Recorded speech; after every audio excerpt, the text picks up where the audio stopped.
안녕하세요. 60대 후반의 서울에 사는 여성입니다.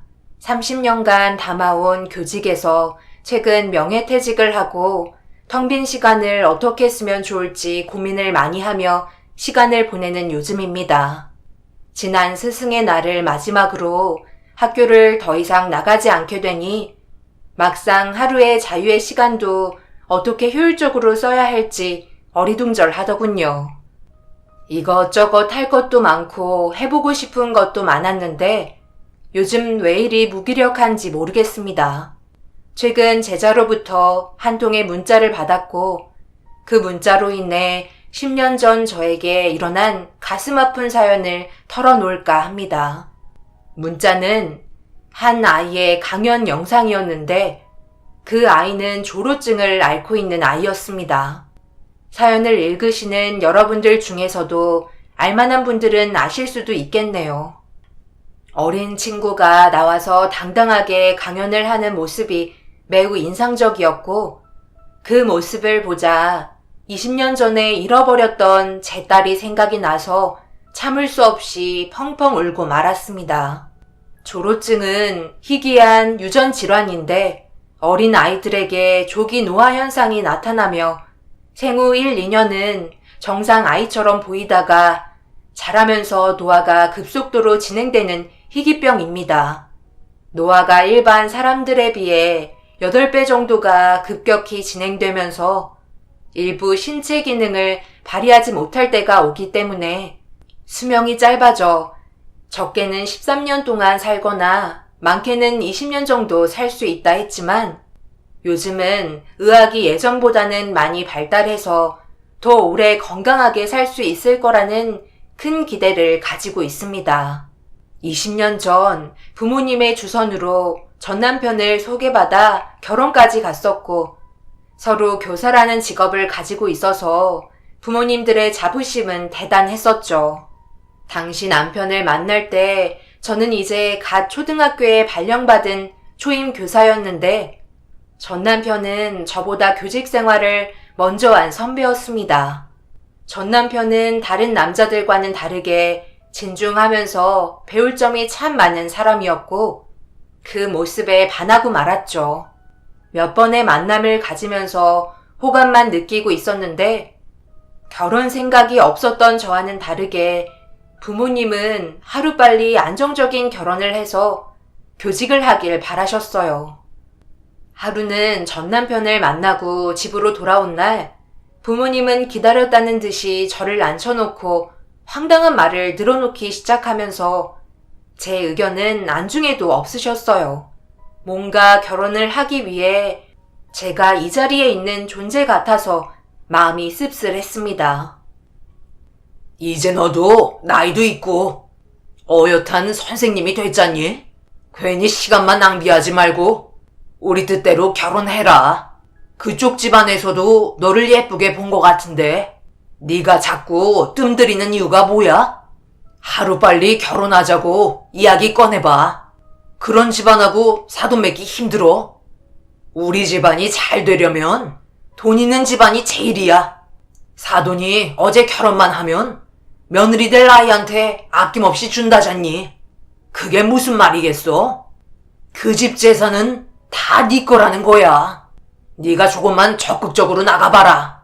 그 집에서 집 한 채는 거뜬히 해주고도 남을 거다. 너는 잘난 부모 덕에 복 받은 거야. 이렇게 제대로 된 신랑감 찾기도 힘들다. 아빠, 내 나이가 무슨 결혼할 나이야. 이제 사회생활 잘 적응하고 있는데 자유도 없이 바로 결혼하라고? 아직 서로 좋은 감정만 있을 뿐이지 딱 이 사람이랑 결혼해야겠다 그런 마음도 없고 그쪽에서 어떻게 나오든 나랑 무슨 상관이야. 내가 아직 결혼할 마음이 없는데 그러니까 엄마 아빠도 꿈 접어요. 난 5년 정도는 혼자 더 있다가 그때 결혼할 거야. 얘가 뚫린 입으로 매를 벌지 아주.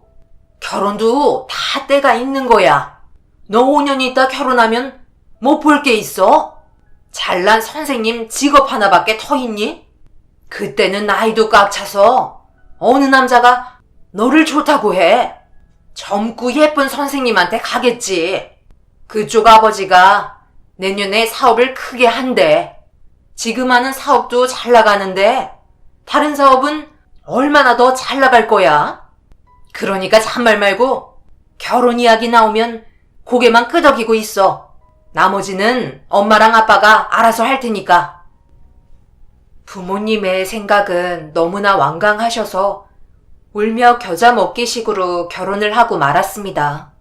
정말로 사랑하는 사람하고 진한 연애를 하며 결혼을 하고 싶었고 남들처럼 중매로 얼렁뚱땅 결혼하기 싫었는데 그게 쉽게 되지 않았네요. 완강하게 결혼을 거부하지 못한 건 그래도 전 남편이 죽어도 싫다 그 정도는 아니었기 때문에 결혼을 한 것 같습니다.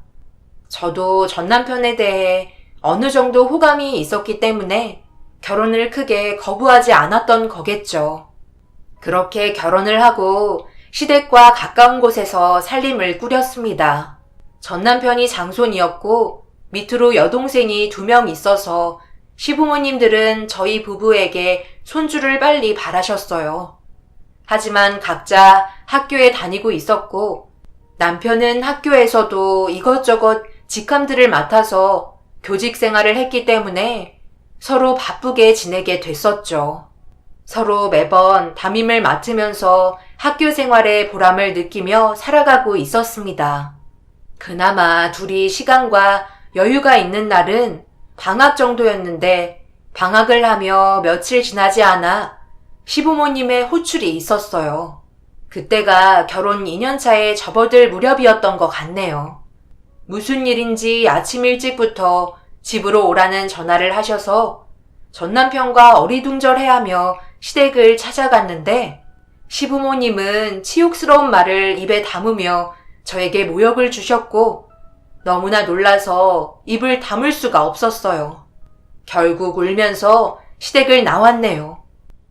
무슨 일이길래 아침부터 오라셨어요? 안 그래도 저녁에 식사나 할까 싶어서 찾아뵈려고 했는데.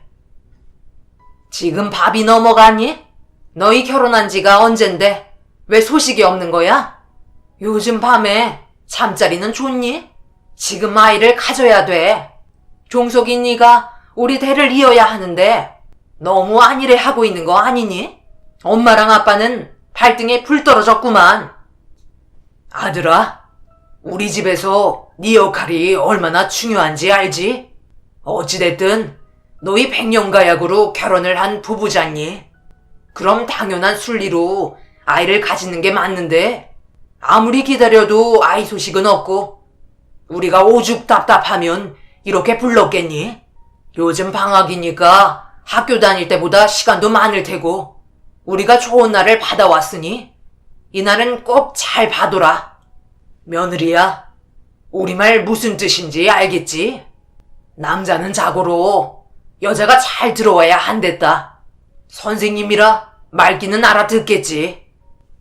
아버님, 아이 문제는 저희가 알아서 할게요. 이런 날 받아오는 거 아무 소용 없어요. 그리고 조금 당황스럽네요. 이런 문제까지 부모님들이 나서실 줄은 몰랐어요. 지금 저희는 만족하며 살고 있어요. 아이는 당장 계획은 없지만 안 가질 생각도 아니에요. 단지 지금 서로 학교 일이 워낙 바쁘다 보니까 어쨌든 생각해 보겠습니다. 지금 우리 말에 토다는 거니? 너희들이 천하태평하게 있으니까 우리가 비싼 돈 들여가며 정성껏 받아온 날짜인데 뭐? 알아서 하겠다고? 알아서 한 게 이 모양이니? 세워라 내어라. 너희들이 그러고 있으니 부모 속이 다 들어간다. 혹시 너 아이 못 가지고 그런 몸은 아니지? 내 친구네 아들이 그런 며느리를 들여서 집이 풍비박산 난 적이 있어. 아주 그런 못된 거짓말을 하고 어떻게 시집을 갈 생각을 했는지.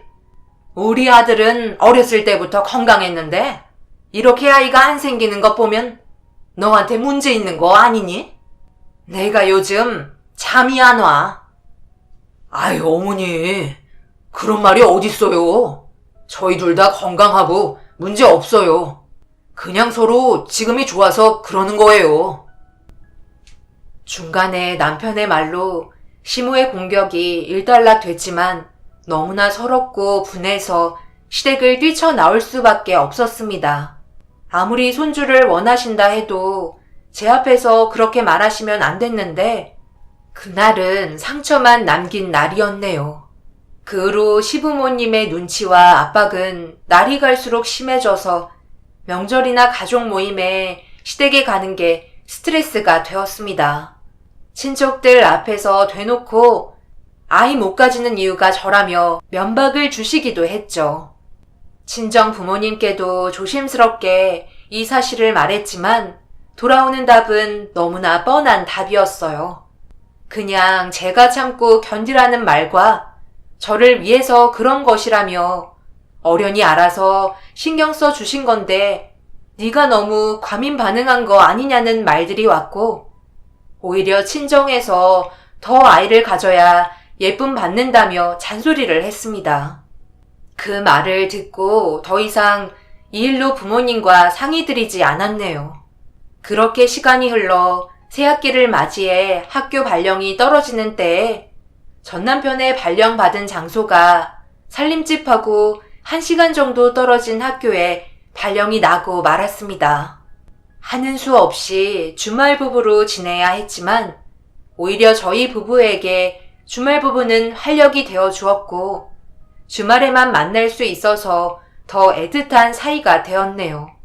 전 남편은 그 학교에만 2년 정도 있었던 것 같습니다.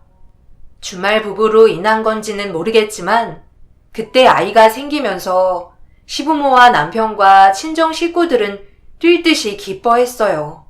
저도 막상 아이가 생기니 왜 이제야 임신을 했을까 하는 생각이 들더군요.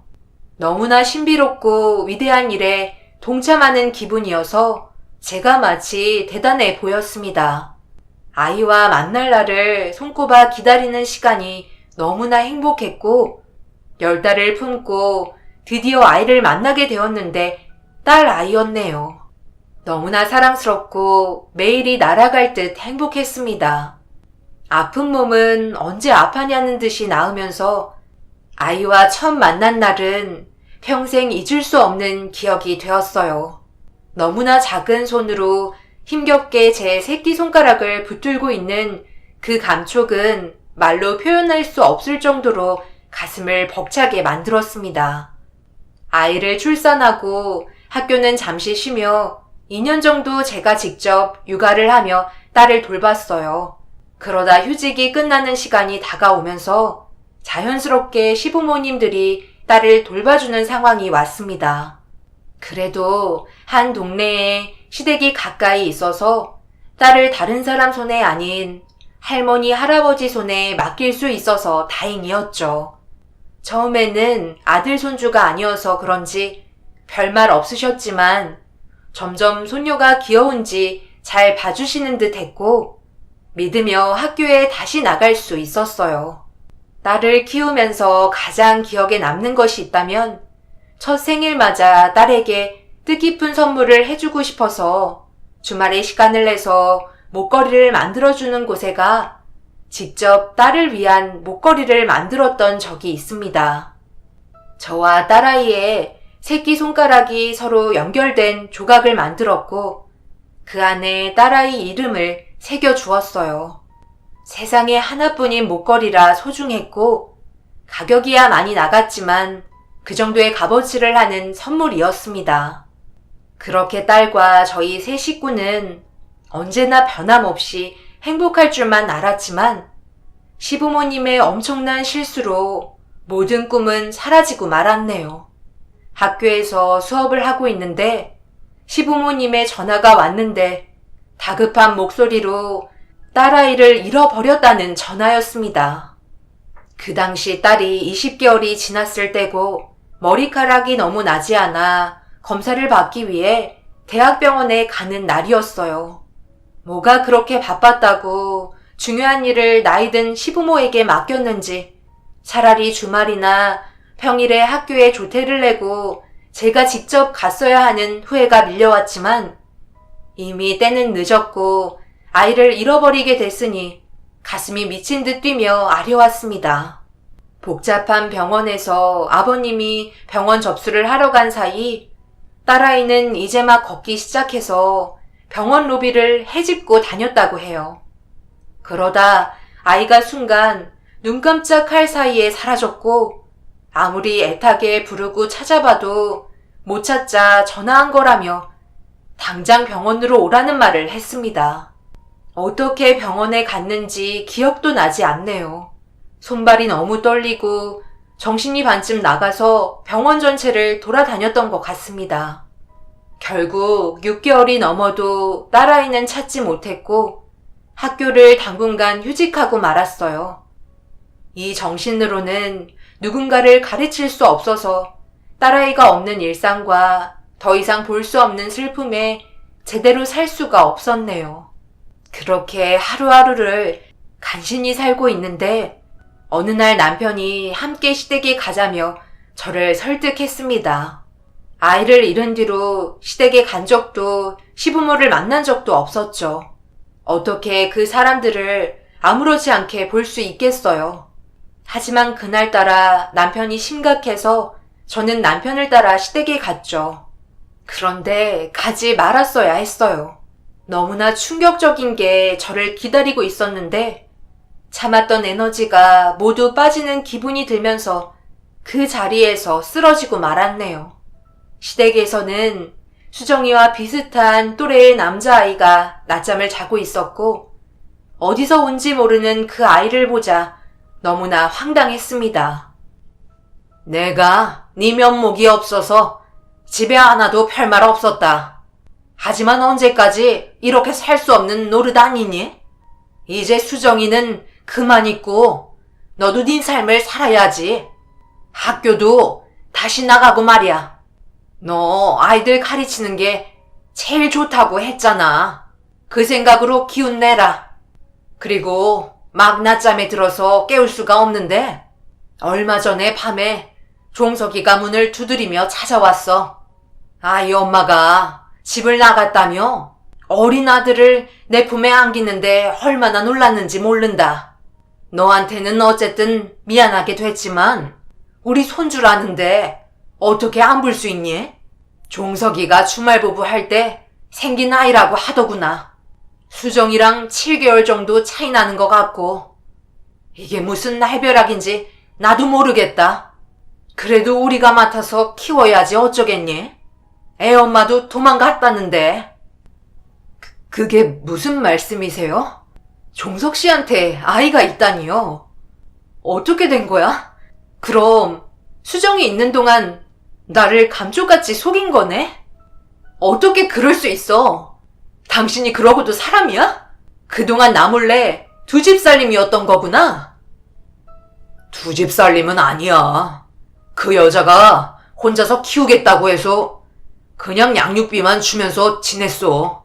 그런데 얼마 전에 주인집 할머니한테 아이 맡겼으니까 데려가라는 문자 한 통 남기고 사라진 거야. 나도 얼마나 놀랐는지 몰라.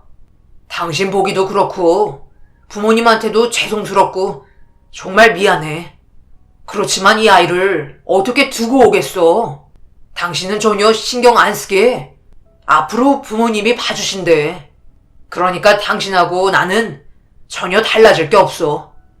미안해. 수정이는?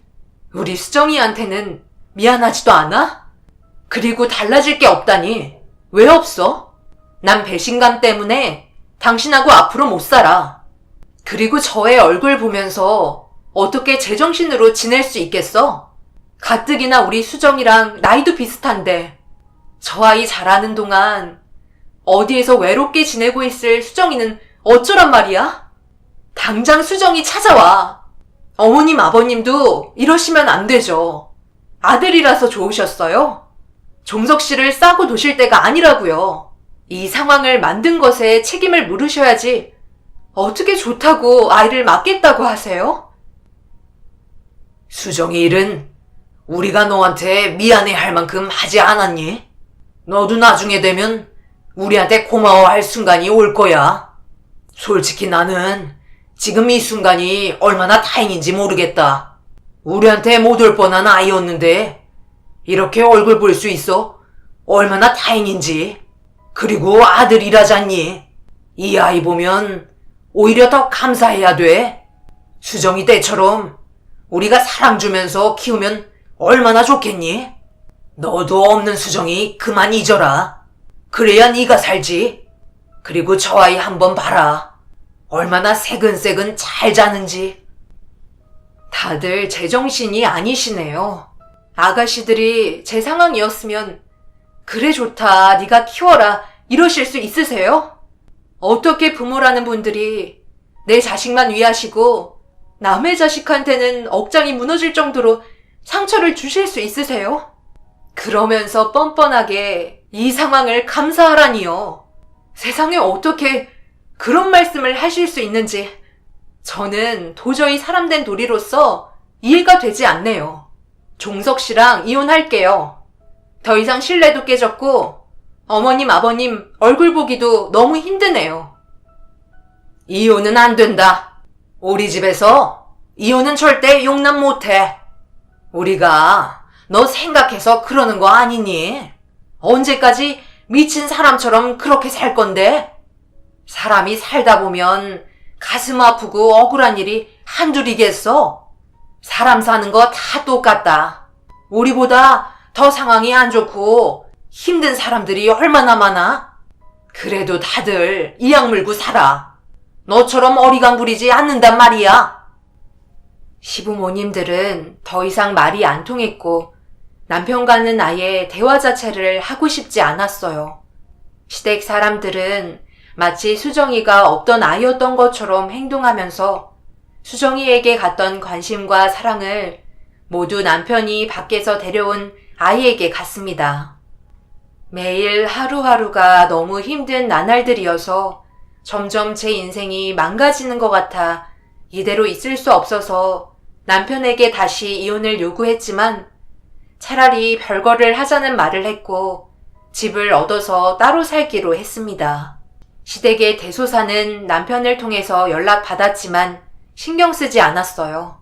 서류상으로만 부부였지 이미 수정이를 잃고 난 후부터는 남남과 다를 바 없었네요. 수정이를 백방으로 찾아보고 실종 아동으로 등록해 놓고 소식을 기다려봐도 아무런 답이 없자 점점 저도 어느 순간 슬슬 지쳐갔습니다. 동료 선생님들의 따뜻한 위로와 걱정으로 다시 교직에 발을 담궜고 그나마 아이들을 가르치면서 수정이에 대한 미안함과 죄책감을 덜 수 있었네요. 남편은 시댁으로 들어가 산다며 학교를 나와서 사업을 한다고 들었습니다. 그렇게 세월이 약이라는 말처럼 시간이 흐르면서 제 삶은 예전의 삶으로 돌아왔고 겉으로는 너무나 멀쩡한 모습으로 사회생활을 할 수 있게 되었어요. 그러던 어느 날 남편에게 전화가 왔는데 부부 동반 모임으로 제가 필요한 자리라며 사정사정하면서 저녁에 저를 데리러 오겠다고 했습니다. 거절도 하고 매몰차게도 굴었지만 서류상으로는 아직 부부라는 걸 자꾸 강조하며 자신의 욕심을 채우기 위해서는 수단과 방법을 가리지 않는 파렴치한 사람이 되어버렸고 하는 수 없이 남편과 모임 장소를 함께 가게 되었네요. 사업을 하면서 남편은 전에 알던 제가 아니어서 그 모습에 적응하기가 무척 힘들었습니다. 모임의 분위기가 무르익을 때쯤 남편이 식탁 위에 전화를 두고 거래처 사장님과 이야기를 나누러 밖으로 나갔는데 문자 소리가 들리자 자연스럽게 남편의 전화기로 손이 향했습니다. 시모의 문자였고 문자 내용은 너무나 충격적이었어요. 문자를 보자마자 당장 시부모님께 따지러 시댁에 쳐들어갔습니다. 문자 내용은 이랬으며 수정이 병이 세상에 조로증이라는 희귀병이랜다. 거봐라 내 말 듣고 고아원에 일찍 보내길 잘했지 라는 보고도 믿을 수 없는 섬뜩한 문자였어요. 어떻게 이런 짓을 할 수 있는지 정말 용서가 되지 않았네요. 당장 나오세요. 이 문자 내용 좀 설명해 보시라고요. 어떻게 사람의 탈을 쓰고 이런 짓을 하실 수 있으세요? 그러고도 밥이 넘어가시고 잠이 오세요? 문자 말처럼 정말 수정이를 고아원에 보낸 거예요? 어머니, 아버님 도대체 저한테 뭘 숨기고 계시냔 말이에요.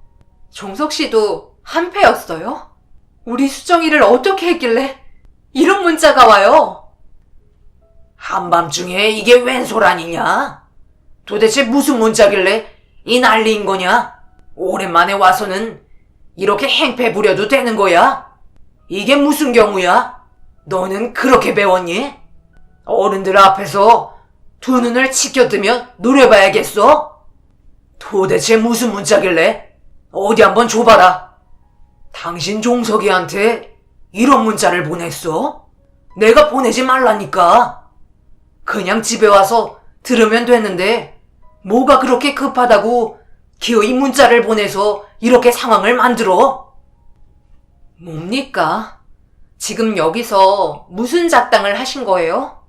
우리 딸 수정이한테 무슨 짓을 한 거냐고요? 당장 수정이 데려와요. 너 어디에서 행패야? 수정이는 잃어버렸다고 했잖아. 문자는 내가 보낸 게 아니야. 그냥 모른다. 나도 몰라. 내가 이제 치매가 왔는지 없는 말도 지어내는 것 같아. 그냥 잊어라. 별거 아니야. 그냥 꿈꿨나 보다고 생각해. 증거가 있는데 이렇게 잡아떼실 거예요? 당신 잘 왔네. 지금 이 상황이 어떤 일인지 어느 정도 상황 파악 됐겠지? 당신이 이야기해봐. 이게 도대체 어떻게 된 건지, 왜 이런 문자를 어머님이 보내신 건지 사실대로 다 말해야 할 거야. 여보, 그게 실은 그날 대학병원 간 날 수정이가 염색체에 문제가 있다고 좀 더 정밀 검사를 해봐야 한다고 했대.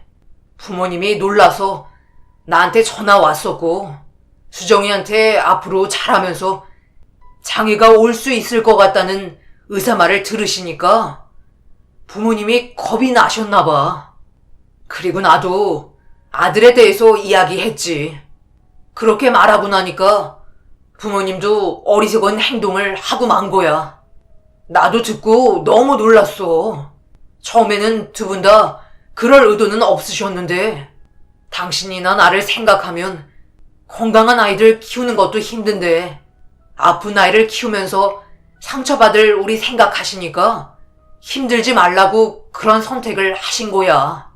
나도 사실 알고 말리고 다시 데려오고 싶었는데 이미 일은 벌어졌고 겁이 났어. 나 그렇게 정신력이 강한 사람도 아니고 한평생 건강하지 못한 자식 뒷바라지 못해. 자기도 알잖아. 나 남들 시선 많이 신경 쓰는 거. 결과적으로 잘 된 거다. 최근에 뉴스 보니까 우리 수정이가 앓고 있던 병이 졸어증이라는 거라더라. 그건 완치도 없고 치료도 없는 거래. 우리 결정이 잘한 거라고 생각해. 너희들이 어떻게 견딜 수 있겠니? 시댁 사람들은 제정신이 아니었어요. 결국 저는 이 사실을 언론에 알릴 거라는 말을 하면서 이혼을 요구했고, 그렇게 반대하며 못해주겠다던 이혼을 할 수 있게 되었습니다. 그리고 제 입을 막기 위해 남편은 자신의 전 재산의 반을 줬네요. 몇 년이 지나서야 이 사실을 알게 되었지만 지금이라도 수정이를 찾을 수 있을 것만 같아서 학교가 끝나거나 주말에는 고아원을 돌아다니면서 수정이를 찾기 시작했습니다. 하지만 세월이 많이 흘러서 그런지 돌 사진과 저랑 나눈 목걸이만으로는 수정이를 찾을 수 없더군요. 학교와 집 그리고 수정이를 찾는 일에 몰두하던 어느 날 배달 우유를 시켜 먹는데 언제부턴가 우유 주머니가 비어있는 것을 알게 됐고 며칠째 계속되자 이상하게 여기고 있던 찰나에 집 앞에 노숙하시는 할머니와 부딪히게 됐습니다. 할머니 손에는 제가 시킨 우유가 들려 있었고 우연이겠지 하며 넘어갔었어요.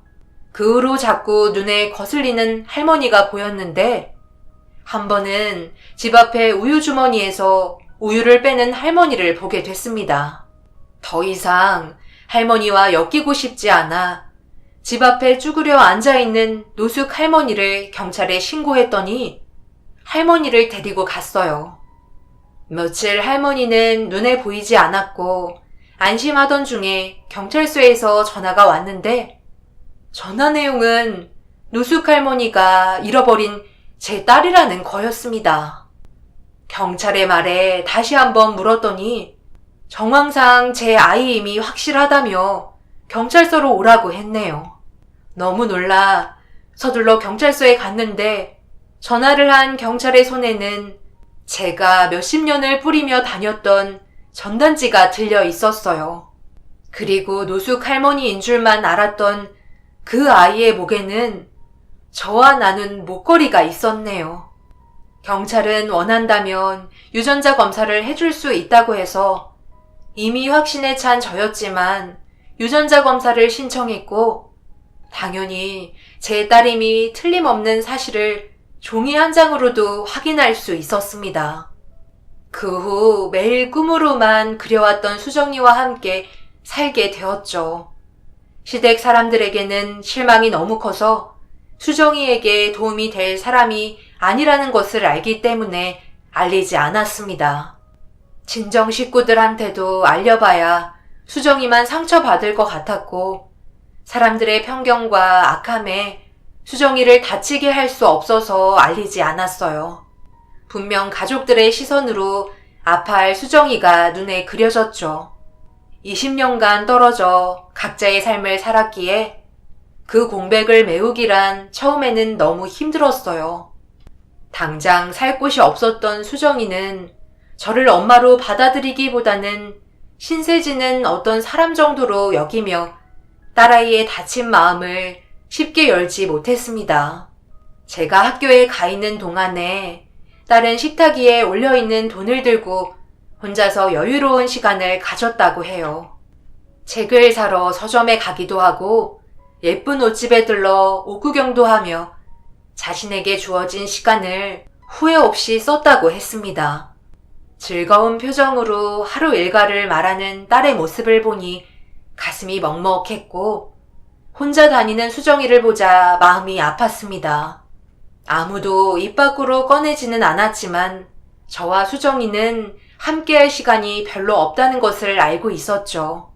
처음에는 조심스럽게 다가가자는 마음이 컸어요. 하지만 그 방법이 잘못된 걸 알게 되자 조금 이기적이고 수정이가 부담스러워할 수도 있겠지만 적극적으로 딸아이에게 다가갔습니다. 함께 쇼핑도 하고 놀이동산도 가며 맛있는 것도 먹으며 시간을 같이 보냈어요. 그동안 못했던 경험들을 다 해주고 싶었습니다. 수정이도 적극적인 저의 사랑 표현에 어리둥절하며 낯설어 했지만 곧 적응하면서 저를 엄마로 받아주기 시작했죠. 점점 시간이 흐를수록 수정이의 몸은 약해져만 갔고 저는 수정이에게 가장 하고 싶은 게 무엇이냐며 물었어요. 처음에 딸은 그런 거 없다며 말을 아꼈지만 저는 집요하게 물었고 수정이는 의외의 답을 해주었습니다. 그때부터 수정이의 소원을 들어주기 위해 학교 이사장님과 교장 선생님을 찾아뵈었네요. 이미 엄마랑 너무 많은 것을 해서 하고 싶은 게 더 이상 없는데 엄마가 자꾸 물어보니까 딱 한 가지 안 해본 게 있더라고. 왠지 그걸 안 하면 조금 후회될 것 같은데. 나도 엄마처럼 학교에 가고 싶어요. 난 누굴 가르칠 만한 지식이 없잖아. 그래서 엄마처럼 가르치는 건 못하고 배워보고 싶어. 엄마가 어떻게 아이들을 가르치고 사랑하는지 고아원에 있을 때 날 받아주는 학교가 없었거든. 그래서 학교라는 건 텔레비전으로만 봐서 정말 학교에 가면 어떤 느낌일지 상상이 안 가. 내가 웬만한 건 다 상상할 수 있는데 엄마가 가르치는 교실에서 수업을 받고 있는 내 모습은 쑥스럽기도 하고 그냥 상상이 안 되네. 학교라는 곳을 동경만 해왔는데 그런 곳을 우리 엄마가 다닌다니까 너무 궁금하긴 했어. 그런데 안 가도 괜찮을 것 같아. 엄마는 분명 멋진 모습이겠지. 딸의 말에 참았던 눈물을 흘렸고 그동안 어떻게 살아왔을지 딸의 모든 시간들이 상상이 갔습니다. 그 후 저는 교장 선생님과 이사장님을 찾아뵙고 제 상황을 설명해 드렸어요. 교직원 회의와 학부모 의원장 회의가 열렸고 제가 맡은 반 친구들과의 면담이 있었습니다.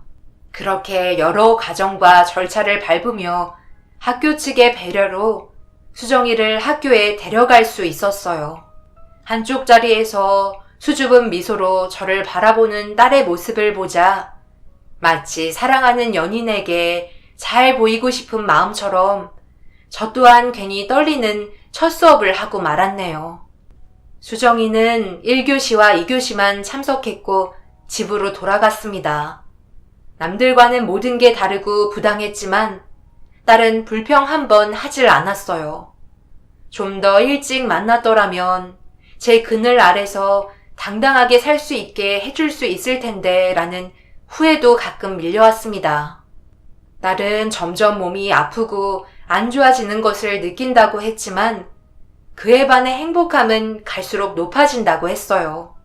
그 말이 얼마나 다행이고 슬펐는지 행복할수록 몸이 건강하고 딸이 아프지 않았으면 좋겠는데 점점 딸의 몸은 마비 증상이 자주 오면서 언어장애가 급격하게 심해졌습니다. 결국 따뜻한 봄날 새 친구와 새로운 반에 배정을 받지 못한 채 딸은 뇌졸중으로 세상을 떠나고 말았어요. 딸의 일기 중에 엄마가 내 엄마여서 너무 감사하다고 적어놓은 일기를 본 적이 있습니다. 저는 미련하게 딸을 잃고 아무것도 해주지 못했는데 절 미워하기는커녕 감사하다며 제 마음을 따뜻하게 해주었네요. 매년 봄이 되면 딸이 너무나 그립습니다. 함께했던 모든 순간들을 하나도 빠짐없이 기억하고 가슴에 새기는 중이에요. 남기고 간 흔적을 한 번씩 보고 있으면 마치 딸이 옆에 있는 듯 하더군요.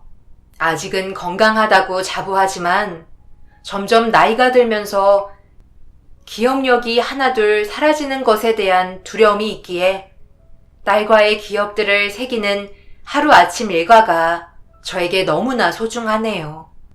여러분, 시간은 누구에게나 공평하다고 하죠. 하지만 저희 딸에게는 그 시간이 공평하지 못했던 것 같아요. 그렇지만 딸은 말했습니다. 짧지만 굵게 행복하게 살았다고요. 나에게 주어진 시간은 많을 수도 적을 수도 있어요. 그 시간을 얼마만큼 효율적으로 아깝지 않게 사용하는 건 순전히 본인의 몫이겠죠. 그렇게 보니 딸은 자기 인생을 참 만족하며 살았던 것 같네요. 여러분 입에서도 행복했다는 말이 나올 수 있도록 오늘 하루도 행복하셨으면 좋겠습니다. 긴 사연 들어주셔서 감사합니다.